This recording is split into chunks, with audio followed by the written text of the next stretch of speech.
भाजपा प्रदेश अध्यक्ष भूपेंद्र चौधरी हमारे साथ मौजूद हैं। भाजपा कार्यालय में बैठकों का दौर भी जारी है। राष्ट्रीय महामंत्री विनोद तावड़े भी पहुंचे थे। जिलाध्यक्ष के चुनाव को लेकर भी चर्चा हुई। और क्या चर्चा हुई, संविधान गौरव अभियान भाजपा ने शुरू किया है, जिसमें तमाम मोर्चों के लोग जो हैं वो अलग अलग जगहों पर पहुंचेंगे। सर, किस तरीके से ये पूरा संविधान जो एक गौरव अभियान है काम करेगा? संगठन के चुनाव भी हैं सर।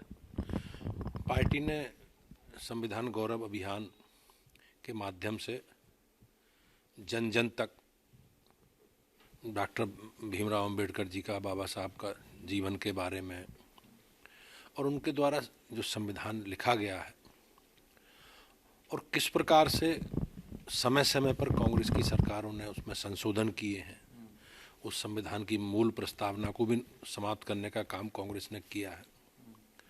और भारतीय जनता पार्टी की हमारी सरकार ने मोदी जी के नेतृत्व में डॉक्टर भीमराव अंबेडकर जी को और संविधान के प्रति जो हमारी निष्ठा है, हमारी प्रतिबद्धता है, वो लगातार हम लोग अपने कार्यक्रम और अभियानों और अपने वक्तव्यों के माध्यम से प्रदर्शित भी कर रहे हैं। लेकिन पार्टी ने एक कार्यक्रम तय किया है और हम उस कार्यक्रम में इस माह हमें ये अभियान चलाना है। हम घर घर जाएंगे और कांग्रेस की जो षड्यंत्रकारी सोच है, विपक्ष की जो सोच है संविधान के प्रति और संविधान की प्रस्तावना को जिस प्रकार से उन्होंने समाप्त करने का काम किया, उसे हम घर घर बताएंगे। विपक्ष के गठबंधन में सर अब दरार आती हुई दिखाई दे रही। विपक्ष के तमाम बड़े नेताओं की बात करें कि इंडिया अलायंस में कोई बैठकें ना होना, क्या लोकसभा चुनाव के लिए ये पूरा जो है इंडिया अलायंस बना था? अगर ऐसा था तो फिर इसको बंद कर देना चाहिए। आप इस गठबंधन में दरार क्यों देखते हैं सर?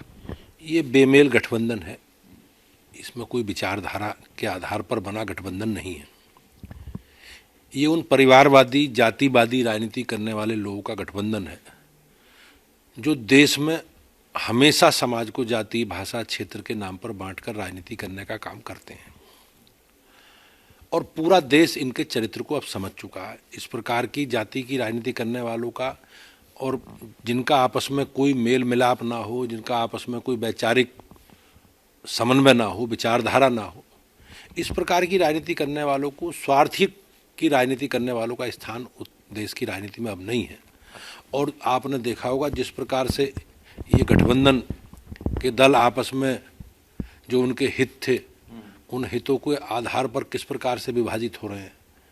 अब आप बैठक की बात कर रहे हैं, लेकिन अन्य राज्यों में जिस प्रकार से कांग्रेस गठबंधन का उस समय मुख्य विपक्षी दल था, मुख्य दल था, कांग्रेस के नेतृत्व में ही बना था गठबंधन।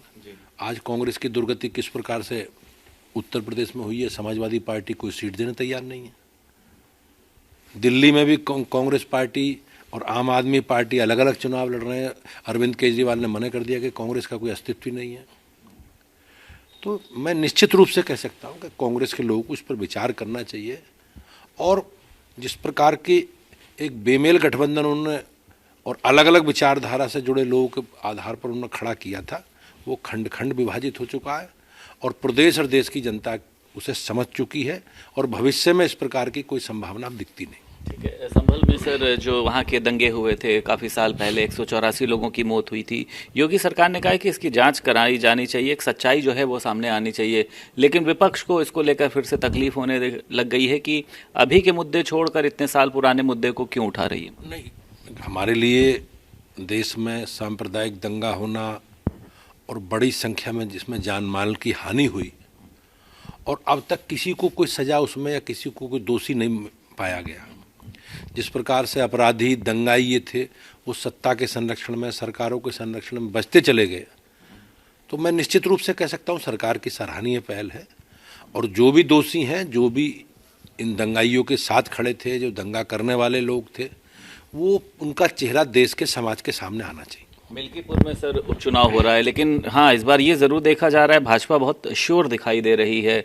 योगी सरकार ने भी जिम्मेदारी ली है, 6 मंत्रियों की भी जिम्मेदारी ली है।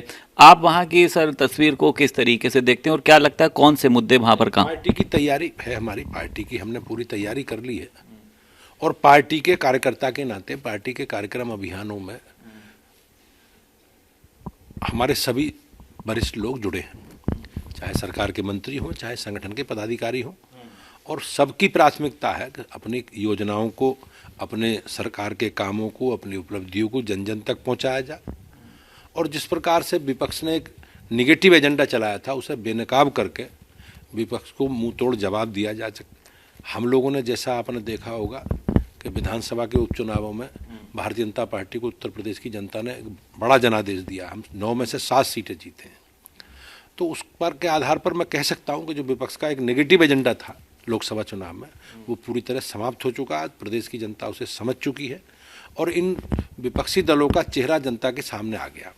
कुंभ को लेकर सर आपकी सरकार लगातार तैयारियां कर रही है, 45 करोड़ से ज़्यादा श्रद्धालु आएंगे।